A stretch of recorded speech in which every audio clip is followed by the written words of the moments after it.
আসসালামু আলাইকুম ওয়া রাহমাতুল্লাহি ওয়া বারাকাতুহু। থেরাপি ডক্টর চ্যানেলের পক্ষ থেকে সবাইকে শুভেচ্ছা জানিয়ে শুরু করছি। আমি doctor Mohammad Abdullah Alamti, consultant physiotherapist.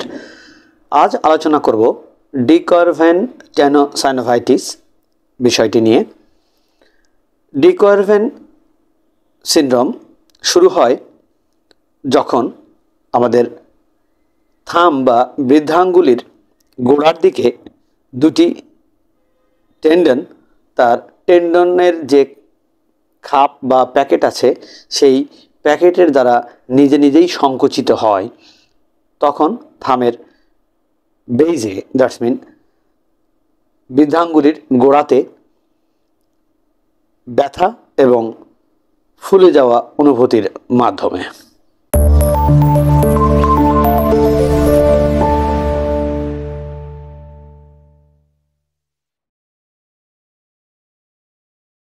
এই ডি কুয়ারভেন টেনোসাইনোভাইটিস যে দুইটি টেন্ডন খাপের সংকুচিত হওয়ার মাধ্যমে সংঘটিত হয়, সেই টেন্ডন দুইটি আমাদের থাম বা বৃদ্ধাঙ্গুলির এক্সটেনশন এবং অ্যাবডাকশন মুভমেন্ট পারফর্ম করে থাকে। আর যারা থামের বা বৃদ্ধাঙ্গুলির অধিক ব্যবহার করে থাকেন, যেমন এই ডি কুয়ারভেন টেনোসাইনোভাইটিসকে অনেক সময় বলা হয় মেসেঞ্জার থাম, স্মার্টফোন ইউজার থাম, এটিকে গেমার থামসও বলা হয়ে থাকে। যারা অনেক বেশি টেক্সট করে থাকেন, টেক্সার থামও বলা হয়ে থাকে। ডি কুয়ারভেন নামকরণটি করা হয়েছে একজন সুইডিশ বিজ্ঞানীর নাম অনুসারে।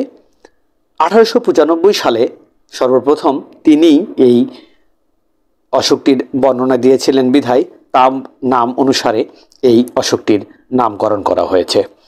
ডি কুয়ারভেন টেনোসাইনোভাইটিস মূলত অধিক পুনঃ আঙ্গুলের ব্যবহার, বৃদ্ধাঙ্গুলের অধিক ব্যবহারের ফলে সংঘটিত হয়ে থাকে।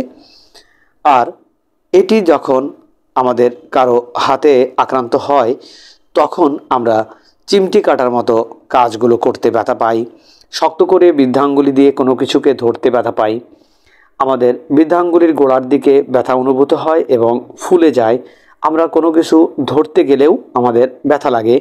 ডি কুয়ারভেন টেনোসাইনোভাইটিস বা স্মার্টফোন থাম এই সমস্যাটি কেন হয়? এই সমস্যাটি হওয়ার প্রধান কারণ বৃদ্ধাঙ্গুলির পুনঃ ব্যবহার বা বারবার এটিকে ব্যবহার করা, সরাসরি হাতের বৃদ্ধাঙ্গুলির গোড়ার দিকে আঘাতপ্রাপ্ত হওয়া, কোনো প্যাথোলজিক্যাল কন্ডিশন বা ইনফ্লামেশন থেকেও এটি হতে পারে। যাদের রিউমাটয়েড আর্থ্রাইটিস আছে তাদের অধিক সময় এই ডি কুয়ারভেন টেনোসাইনোভাইটিস আক্রান্ত হতে দেখা যায়। এবং কোনো রোগীর ক্ষেত্রে বিশেষ করে এই ডি কুয়ারভেন টেনোসাইনোভাইটিসের কোনো নির্ধারিত কারণ খুঁজে বের করা সম্ভব হয় না, তাই আমরা বলতে পারি এটির কোনো ক্ষেত্রে কারণ অজানাই থেকে যায়। আর এই ডি কুয়ারভেন টেনোসাইনোভাইটিস আমরা ফিজিক্যালি টেস্ট করার মাধ্যমে কনফার্ম করে থাকি, ফ্রাঙ্কেনস্টাইন টেস্টের মাধ্যমে। কোনো ক্ষেত্রে এই টেস্টটি করার পরেও এখানে এক্সরে বা এমআরআই করার প্রয়োজন হয়ে থাকে। আর পরবর্তীতে যখন আমরা এই অসুখটির চিকিৎসা নিয়ে আলোচনায় যাই, চিকিৎসা করা শুরু করি, তখন আমাদের কি ধাপে চিকিৎসাগুলো করতে হয়। তো আমরা এখন ডি কুয়ারভেন টেনোসাইনোভাইটিসের চিকিৎসা শুরু করার আগেই বলছি, যারা আজকের এই ভিডিওটি ইউটিউব থেকে দেখছেন তারা অবশ্যই চ্যানেলটি সাবস্ক্রাইব করবেন এবং ভিডিওটি শেয়ার করে অন্যকে দেখার সুযোগ করে দেবেন। যারা ফেসবুক থেকে দেখছেন তারা এই পেজটিকে ফলো করবেন এবং শেয়ার লাইক দিয়ে অন্যকে দেখার সুযোগ করে দেবেন। আমরা আলোচনা করি ডি কুয়ারভেন টেনোসাইনোভাইটিসের চিকিৎসা কোন ধাপে করা হয়। প্রথমত পেশেন্টকে আমাদের অ্যাওয়ার করতে হয় এই ডিজিজ সম্বন্ধে, কিভাবে এই ডিজিজটি হাতে হয়, আমাদের বৃদ্ধাঙ্গুলি কিভাবে এই অসুখে আক্রান্ত হয়ে যায় এবং আমাদের কি সচেতনতামূলক কর্মকাণ্ড করণীয় বর্জনীয় অবলম্বন করে আমরা খুব সহজে এটিকে নিরাময় করতে পারি সে বিষয়ে বিস্তারিত আলোচনা করার প্রয়োজন হয়। অধিক পরিমাণ ব্যথা যখন থাকে তখন ব্যথানাশক ওষুধ সেবন করার প্রয়োজন হয়। এটি প্রাথমিক পর্যায়ে আইস দিলে অনেক বেশি ফল পাওয়া যায়। পরবর্তীতে ওষুধের পাশাপাশি ফিজিওথেরাপি অধিক গুরুত্বপূর্ণ হয়ে যায় এবং ফিজিওথেরাপি অ্যাপ্লাই করার মাধ্যমে এই সমস্যাটিকে নির্মূল করা যায়। তাই আমরা এই চিকিৎসা পর্বের পরবর্তীতে আমরা ফিজিওথেরাপি নিয়ে যখন বিস্তারিত আলোচনা করব তখন গুরুত্বপূর্ণ কিছু এক্সারসাইজ আমরা এই প্রবলেমটি সলভ করার জন্য দেখাবো। যারা এই ডিকোয়ারভেন্ট টেনোসাইনোভাইটিস সমস্যায় ভুগছেন তাদের অবশ্যই মনে রাখতে হবে যে এই ডিজিজটি আক্রান্ত হওয়ার সাথে রিউমাটয়েড আর্থ্রাইটিস, আমাদের ডায়াবেটিক্স, তারপর আমরা যারা ম্যালনারিস্ট বা কোনো হরমোনাল প্রবলেমে আক্রান্ত, অনেক ক্ষেত্রে এটিকে ল্যাকটেটিং মাদার যারা আছেন, যাদের নিউবর্ন বেবি আছে, বেবিকে এভাবে বুকে নেওয়ার জন্য, উঁচু করার জন্য যারা হাত ব্যবহার করতে বাধ্য হচ্ছেন তাদের মধ্যেও আমরা এই প্রবলেমটি দেখে থাকি। তাই এই প্রবলেমটিতে যারা ভুগছেন তাদের গুরুত্বপূর্ণ কিছু এক্সারসাইজ দেখা জরুরি এবং সেই এক্সারসাইজগুলো নিজেরা বাসায় প্র্যাকটিস করার মাধ্যমে প্রাথমিক পর্যায়ে এই ব্যথাটিকে নিয়ন্ত্রণ করা সম্ভব হবে আশা করছি। আর তাই আমরা শুরু করব আমাদের এই ডিকোয়ারভেন্ট টেনোসাইনোভাইটিস রিহ্যাবিলিটেশন পর্বের 10টি গুরুত্বপূর্ণ এক্সারসাইজ নিয়ে আলোচনা করব। আর এই 10টি গুরুত্বপূর্ণ এক্সারসাইজ আমরা এখান থেকে দেখে নিয়ে আমাদের ফিজিওথেরাপিস্টের পরামর্শক্রমে বা আমাদের ডক্টরের পরামর্শক্রমে যদি এই এক্সারসাইজগুলোর মধ্যে কোনোটি আপনার জন্য রিস্কি হয়ে যায় তাহলে একজন প্রফেশনাল সেটিকে বাদ রেখে বাদবাকিগুলো প্র্যাকটিস করার জন্য আপনাকে সাজেশন দিবে এবং সেই সাজেশন অনুযায়ী আমরা প্র্যাকটিস করব। আর এক্সারসাইজ শুরু করার শুরুতেই আমি প্রথমে বলছি এই প্রত্যেকটি এক্সারসাইজ ভালো করে দেখে, প্রত্যেকটি এক্সারসাইজের ধরন বুঝে এবং প্রতিদিনে অন্তত 2 সেশন আমরা এই এক্সারসাইজগুলো প্র্যাকটিস করব এবং প্রত্যেক সেশনে এক্সারসাইজগুলো 10-এর সেট দিয়ে প্র্যাকটিস করলে আমরা ভালো সুফল পাব। তবে যারা প্রাথমিক পর্যায়ে এখানে ব্যথা পাচ্ছেন, ব্যথা শুরু হয়েছে, তারা অবশ্যই প্রথম 72 ঘন্টা অবশ্যই বারবার এখানে বরফ ব্যবহার করলে ভালো সুফল পাবেন। চলুন দেখে নেই আজকের গুরুত্বপূর্ণ 10টি এক্সারসাইজ। আমরা প্রথম যে এক্সারসাইজটি বাসায় নিজেরা প্র্যাকটিস করব সেই এক্সারসাইজটির নাম থাম লিফট। আর এই এক্সারসাইজটি করার জন্য আমরা হাতকে এভাবে টেবিলের উপরে রাখব। আমাদের ডান বা বাম যে হাতই আক্রান্ত হোক না কেন সে হাতের আঙ্গুলকে আমরা এভাবে 10 বার উঠাবো।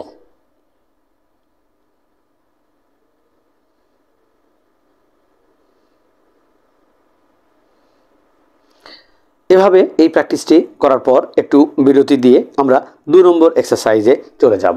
আর 2 নম্বর এক্সারসাইজটি যখন আমরা করব এটির নাম হচ্ছে অপোনেন্স স্ট্রেচ।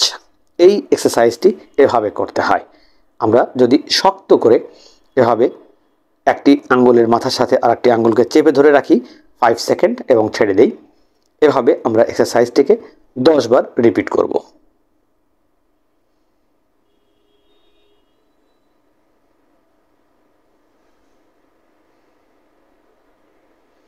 এই এক্সারসাইজটি পারফর্ম করার পর আবার হাতকে আমরা একটু রেস্ট দিয়ে 3 নম্বর এক্সারসাইজে যাব। এটিকে প্যাসিভ, যদিও এটি একটি প্যাসিভ এক্সারসাইজ, এই এক্সারসাইজটি কীভাবে ধরতে হবে, কোন দিকে আঙ্গুলকে ভাঁজ করতে হবে এটি দেখে নেওয়া গুরুত্বপূর্ণ। এটির নাম থাম ফ্লেকশন। এভাবে আমরা আক্রান্ত হাতের আঙ্গুল ধরে এভাবে ভেতরের দিকে রাখবো, আবার সোজা করব।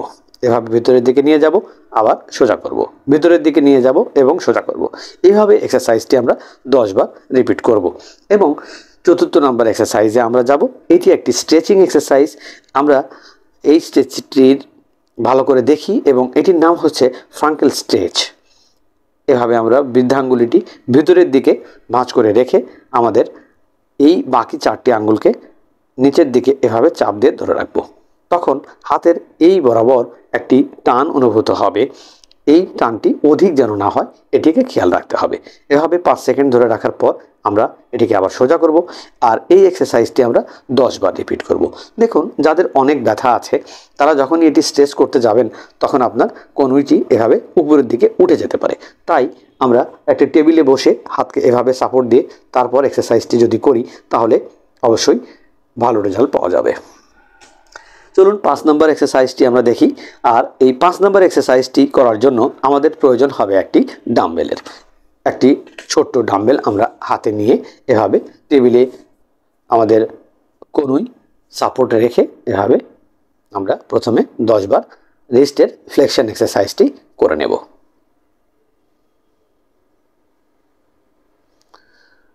এটি 10 বার রিপিট করার পর একটু রেস্ট দিয়ে আমরা 6 নম্বর এক্সারসাইজে চলে যাব। এটি রিস্টের এক্সটেনশন।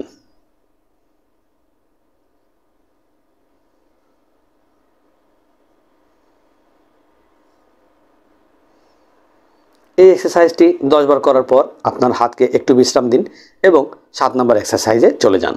7 নম্বর এক্সারসাইজটি করার জন্য আপনার আক্রান্ত বৃদ্ধাঙ্গুলি এভাবে ডাম্বেলের সাথে সোজা করে রাখুন এবং হাতটিকে রেডিয়ালি ডেভিয়েট করুন। ধরে রাখুন, আবার সোজা করুন। এভাবে ধরে রাখুন এবং সোজা করুন। এভাবে উপরের দিকে উঠিয়ে ধরে রাখুন এবং সোজা করুন। এই এক্সারসাইজটিও আমরা 10 বার রিপিট করি। এটি 7 নম্বর এক্সারসাইজ হিসাবে আমরা প্র্যাকটিস করলাম। আমরা এবার যাব 8 নম্বর এক্সারসাইজটি করার জন্য। আর এই 8 নম্বর এক্সারসাইজটি যখন আমরা করব তখন আমাদের প্রয়োজন হবে একটি থেরাব্যান্ডের। এই থেরাব্যান্ডটি আমরা যেভাবে নিয়েছি এটির খোলা প্রান্ত আমাদের পায়ের সাথে রেখে আমরা অপর দিকে গোল প্রান্তটি আমাদের হাতে আটকে এক্সারসাইজটি করব। এটি করার জন্য আমাদের থাম আক্রান্ত হয়েছে, আমরা থামটিকে ভেতরের দিকে দিয়ে এভাবে মোট করে থেরাব্যান্ডটিকে সহ হাতটিকে এভাবে উপরের দিকে উঠিয়ে আস্তে আস্তে আস্তে আস্তে এটিকে নিচে নামানোর চেষ্টা করব। আবার প্যাসিভলি উঠিয়ে ধরে রাখবো এবং আস্তে আস্তে আস্তে আস্তে আস্তে আস্তে এটিকে নামানোর চেষ্টা করব। এভাবে আমরা এই এক্সারসাইজটি 10 বার প্র্যাকটিস করব। এই এক্সারসাইজটির পরে আমরা 9 নম্বর যে এক্সারসাইজটি করব সেটিকে আমরা বলবো হচ্ছে ফিস্ট স্ট্রেংথেনিং। আর এই এক্সারসাইজটি করার জন্য আপনারা এই ধরনের একটি চোখা বলও ব্যবহার করতে পারেন, একটি গোল বলও ব্যবহার করতে পারেন। এই এক্সারসাইজটি করার জন্য আমি হাতের পজিশন দেখানোর জন্য এভাবে ধরেছি। আমাদের বৃদ্ধাঙ্গুলিকে বলের পাশে এভাবে রাখতে হবে আর বাকি আঙ্গুলগুলো এভাবে রেখে আমরা বলটিকে এভাবে চাপ দিয়ে ধরে রাখবো 5 সেকেন্ড এবং তারপর লুজ করব। আবার চাপ দিয়ে ধরে রাখবো এবং লুজ করব। এভাবে চাপ দিয়ে ধরে রাখবো এবং লুজ করব। এভাবে আমরা এই এক্সারসাইজটি 10 বার রিপিট করার পর চলে যাব শেষ এক্সারসাইজটি করার জন্য। আর এই এক্সারসাইজটি করার জন্য আমাদের দরকার হবে এ ধরনের একটি রাবার ব্যান্ডের। রাবার ব্যান্ডটি হাতের আঙ্গুলে এভাবে পরিয়ে নিয়ে আমরা এভাবে আঙ্গুলটি খুলে ধরে রাখবো 5 সেকেন্ড এবং আবার এটিকে ক্লোজ করব।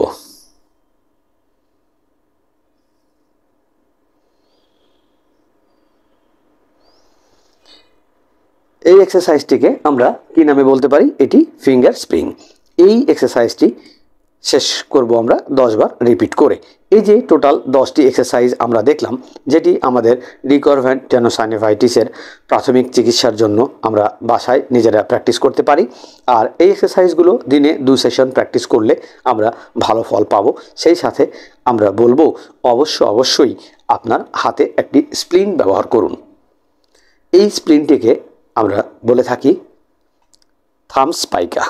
এই স্প্লিনটি হাতে ব্যবহার করলে এভাবে আপনার আঙ্গুলটি সোজা হয়ে থাকবে, এখানে রিপিটেড মুভমেন্ট হবে না এবং এই ব্যথাটি আস্তে আস্তে সেরে যাবে, অনেক কমতে শুরু করবে। তাই আমাদের ট্রিটমেন্টের এটি একটি গুরুত্বপূর্ণ পার্ট যে আমরা আমাদের আক্রান্ত হাতকে যথেষ্ট পরিমাণ রেস্টে রাখবো এবং স্প্লিন ব্যবহার করব। সঠিক ফিজিওথেরাপি সেবা নিন, জীবনের গতিময়তা বজায় রাখুন। থেরাপি ডক্টর চ্যানেল সর্বদাই আপনাদের পাশে আলোচনা করে থাকে ফিজিওথেরাপি রিলেটেড বিভিন্ন ডিজিজ নিয়ে। প্রত্যেক সপ্তাহের শুক্রবার সকাল 8টায় নতুন কোনো বিষয় নিয়ে একটি ভিডিও হাজির হয়। আমাদের চ্যানেলে। আর সেই নতুন আসা ভিডিওর নোটিফিকেশান সর্বপ্রথম আপনার কাছে পৌঁছে যাক, সেই কামনা যেমন আমাদের, তেমনি আপনাকে এটি নিশ্চিত করার জন্য অবশ্যই চ্যানেলটি সাবস্ক্রাইব করে রাখতে হবে। তাহলে প্রথম নোটিফিকেশান আপনার কাছেই চলে যাবে। আর এই শরীরবৃত্তীয় বিভিন্ন সমস্যার সমাধান নিয়ে আমরা যে আলোচনা করছি, সেই ডিজিজ আপনার থাকুক আর না থাকুক, এই তথ্যগুলো কোনো না কোনো দিন কোনো না কোনোভাবে অবশ্যই আপনার কাজে লাগবে এবং আপনার পরিবারের উপকারে আসবে। সবাই ভালো থাকুন, সুস্থ থাকুন, সেই কামনায় আজ এখানেই শেষ করছি। আসসালামু আলাইকুম ওয়া রাহমাতুল্লাহি ওয়া বারাকাতুহু।